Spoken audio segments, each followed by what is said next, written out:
Morning students.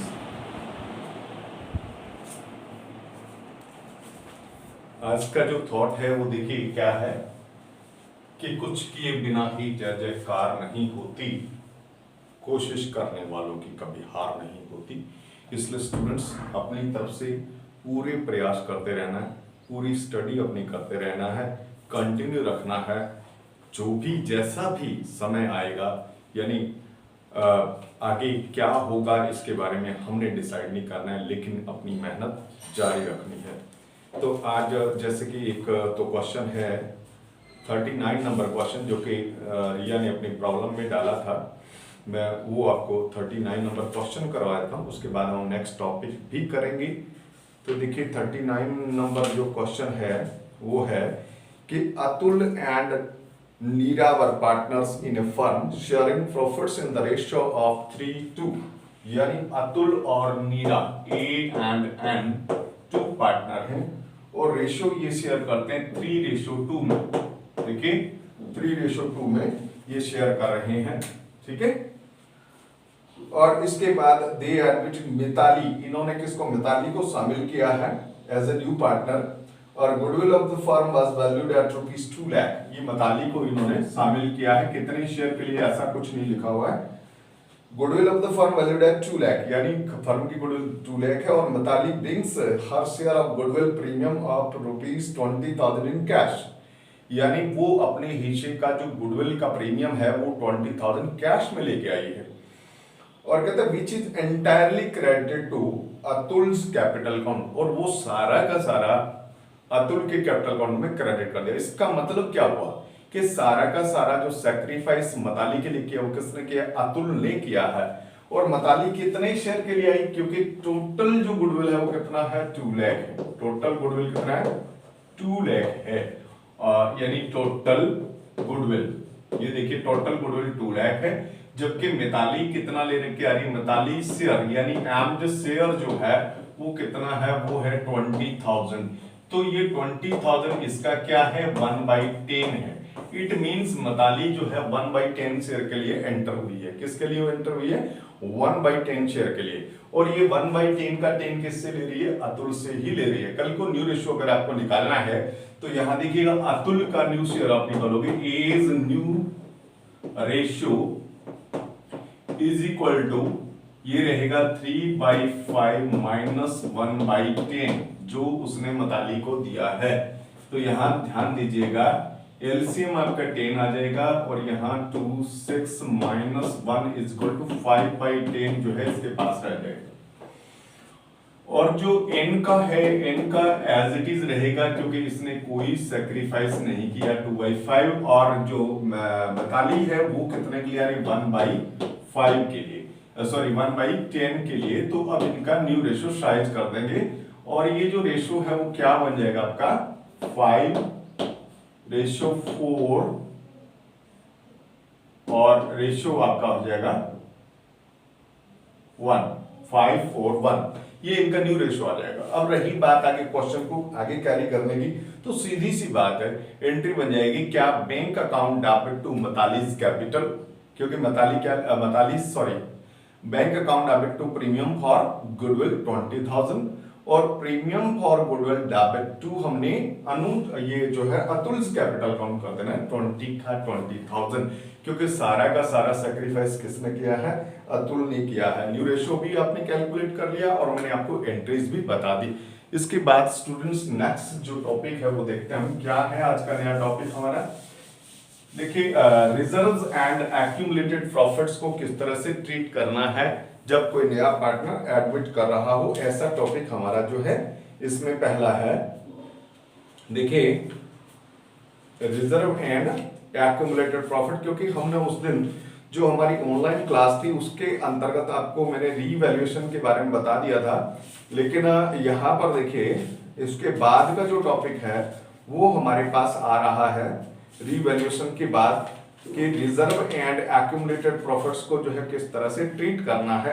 देखिएगा अगर balance sheet के अंदर कोई भी जनरल रिजर्व पड़ा है, रिजर्व फंड पड़ा है या प्रॉफिट एंड लॉस का कोई बैलेंस पड़ा है यानी क्रेडिट बैलेंस पड़ा है, ठीक है ना, तो इन सबको हमने क्या करना है कि न्यू पार्टनर के एंटर होने से पहले सभी को किस में डिवाइड कर देना है, पार्टनर्स में बांट देना, ओल्ड पार्टनर्स में, और एंट्री कर देंगे profit and loss account debit, यानी प्रॉफिट एंड लॉस एप्रोप्रिएशन या इसी तरह से जनरल रिजर्व डेबिट या रिजर्व फंड जो भी आपका दिया हुआ है वो सभी डेबिट करते हुए, और पार्टनर्स यानी ओल्ड पार्टनर्स के कैपिटल अकाउंट को हमने क्या कर देना है, क्रेडिट कर देना, और इस तरह से इनका ट्रीटमेंट हो जाएगा।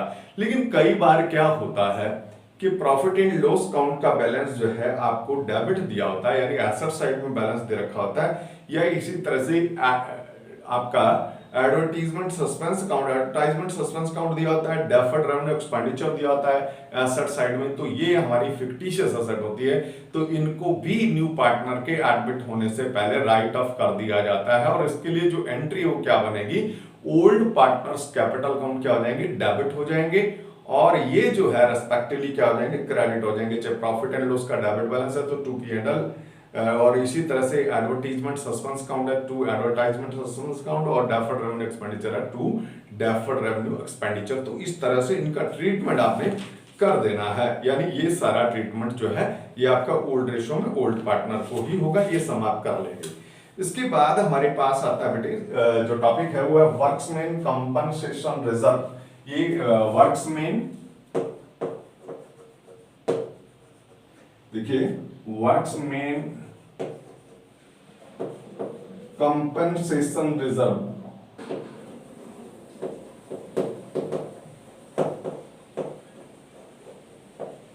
ये जो वर्क्समैन कंपनसेशन रिजर्व है इसका ट्रीटमेंट जो एडमिशन ऑफ पार्टनर में किस तरह से करें। आपने न्यू प्रॉफिट शेयरिंग रेशो वाले लेसन में भी इसका ट्रीटमेंट सुना था। देखिए जैसा कि आपको बताया गया था, workmen compensation reserve balance sheet के लायबिलिटी साइड में दिया रहता है, और इस पर जो वर्क्समैन का अधिकार होता है। एक्चुअली क्या होता है कि ये हम वर्क्समैन को किसी भी तरह का अगर कोई कंपनसेशन होता है उसको कंपनसेट करने के लिए जो है इसको बनाते हैं, ठीक है ना। अगर किसी वर्क्समैन को यानी को हमें देना है, यानी कोई क्षति पूर्ति उसकी करनी है, तो इस अकाउंट में से कर दिया जाता है। लेकिन यदि नए पार्टनर के आने तक किसी भी तरह का कोई कंपनसेशन किसी का नहीं बनता है, तो इस पर भी किसका हक रहता है, ओल्ड पार्टनर्स का रहता है, यानी ओल्ड पार्टनर्स में ये डिवाइड कर दिया जाता है। यदि इसकी कोई लायबिलिटी है तो लायबिलिटी इसकी हम दे देते हैं या मेंटेन रखते हैं, और बाकी का जो है वो पार्टनर्स के बीच में, ओल्ड पार्टनर्स के बीच में डिवाइड कर देते हैं। देखिए इसकी क्या क्या कंडीशंस होती हैं।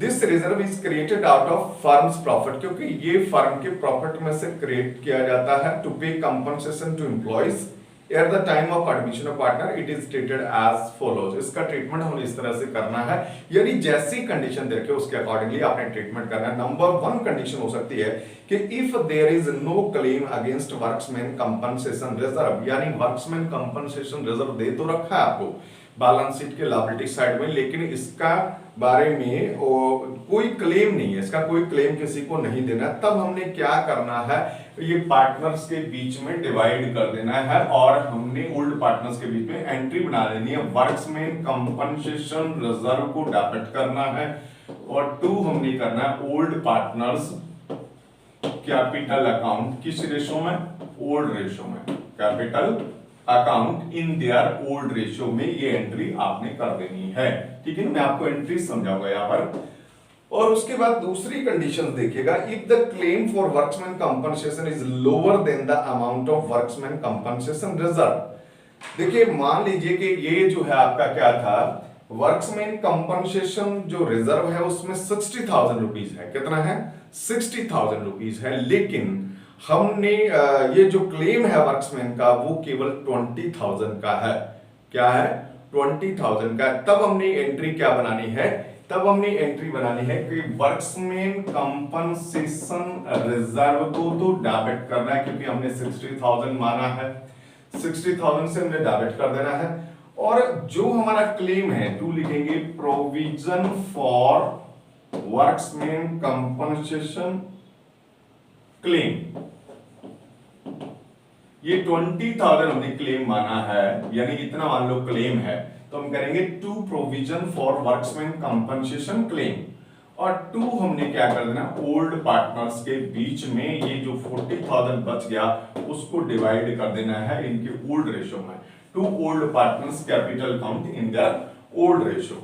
स्टूडेंट्स इसके बाद थर्ड सिचुएशन हमारी हो सकती है कि if the claim is equals to workmen compensation reserve, यानी जितना हमारे पास वर्क्समैन कंपनसेशन दिया उतना ही अगर क्लेम है तब कोई दिक्कत नहीं है, ठीक है ना। तब हमने एंट्री क्या बना देनी है तीसरी कंडीशन में कि वर्क्समैन कंपनसेशन रिजर्व को डेबिट करना है और 2 करेंगे provision for workmen compensation claim.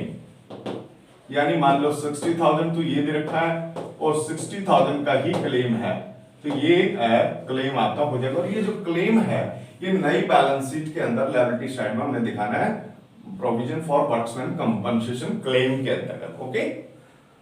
और इसके बाद फोर्थ जो है आपका सिचुएशन क्या आ सकते हैं, if the claim is more than the amount of workmen compensation reserve. अगर ये वर्क्समैन कंपनसेशन रिजर्व से ज्यादा हो तो कोई दिक्कत नहीं है। फिर हम क्या करेंगे, देखिए नंबर 4, मान लीजिए कि ये जो आपका क्लेम है वो 70,000 है, तो आप यहां करेंगे वर्क्समैन कंपनसेशन रिजर्व को तो डेबिट करना है आपने कितने से, 60,000 से। और क्योंकि यहां आपको लॉस हो रहा है तो आप इसको रीवैल्यूएशन से चार्ज कर लेंगे, रीवैल्यूएशन अकाउंट डेबिट कितना, क्योंकि हमने 70,000 और 10,000 का ये लॉस हो गया, रिवैल्यूएशन में डाल दिया। 2 हमने कर देना provision for workmen compensation claim, यानी 70,000 से आपने इसको कर देना है। अब ये रीवैल्यूएशन में आपको क्या हो गया, लॉस हो गया 10,000 का, और ये रीवैल्यूएशन का लॉस हम किस में बांट देंगे, ओल्ड पार्टनर्स के बीच में। किस में बांट देंगे, ओल्ड पार्टनर्स के बीच में इसको डिवाइड कर दिया जाएगा। यहां लिखोगे आप old partners capital account debit, old partners capital account debit 10,000, यानी जो भी रेशियो इनके बीच में 2 कर देंगे रीवैल्यूएशन, टू रीवैल्यूएशन अकाउंट 10,000 जो है हमने ये पार्टनर्स के बीच में रीवैल्यूएशन का लॉस डिवाइड कर दिया। तो स्टूडेंट्स मेरे ख्याल से ये आपको समझ में आया होगा और आपने इसको करना है, ठीक है।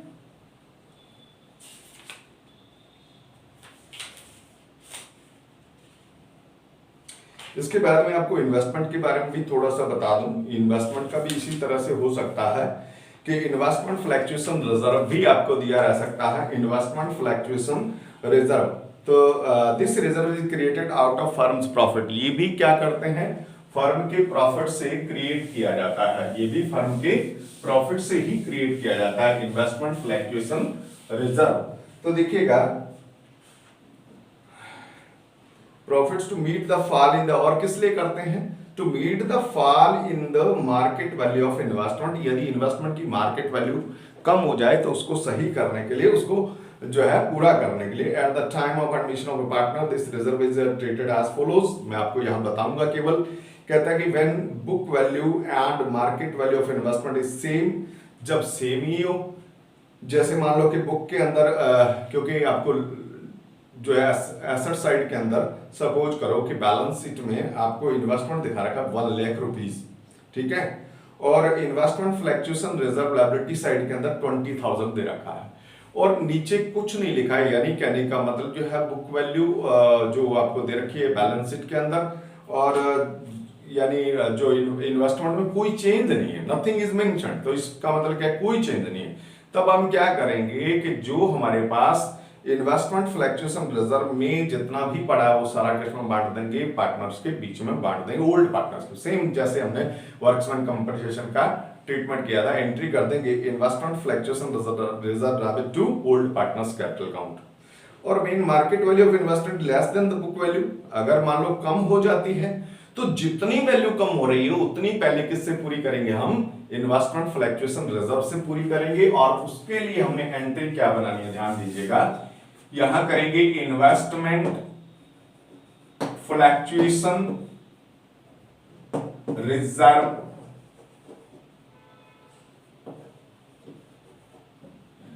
अकाउंट को डेबिट कर देना है।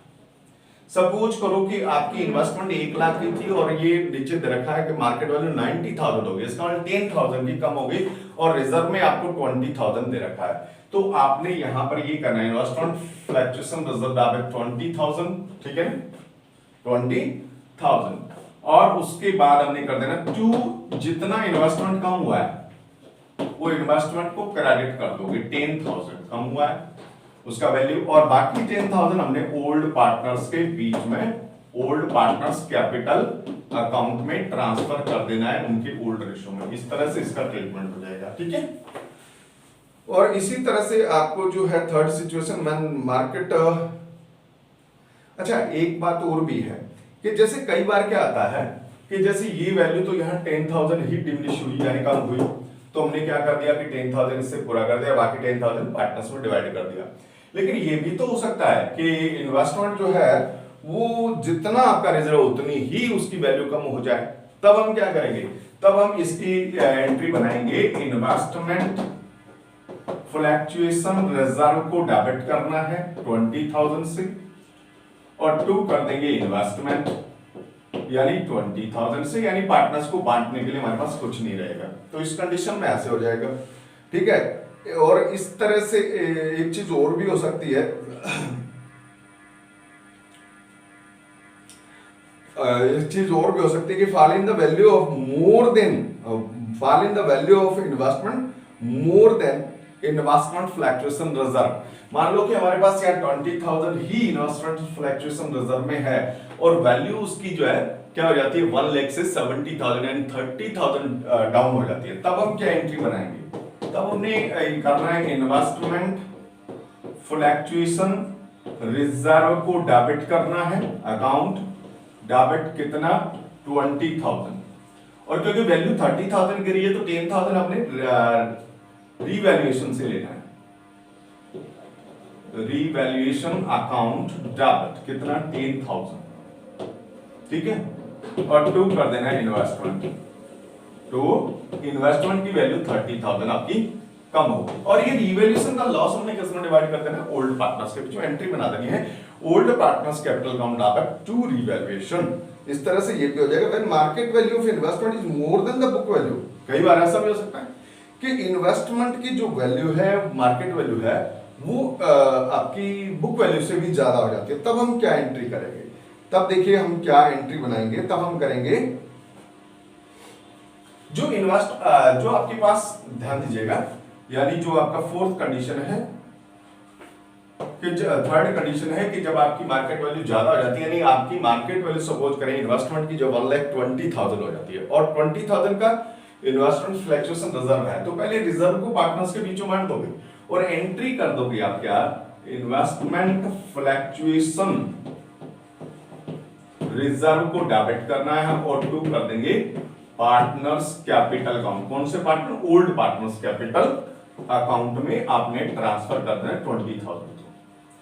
और जब आपकी मार्केट वैल्यू क्या हो गई, ज्यादा हो गई, तो ये प्रॉफिट हो गया आपको, इसकी आप एंट्री करेंगे, आप ये 20,000 जो आपको प्रॉफिट हुआ है इसको हमने क्या करना है, रीवैल्यूएशन में डाल देना, एंट्री बनाएंगे इन्वेस्टमेंट डेबिट, क्योंकि इन्वेस्टमेंट इंक्रीज हो रही है, investment account debit to revaluation, यानी आपको 20,000 का रीवैल्यूएशन में प्रॉफिट हो गया।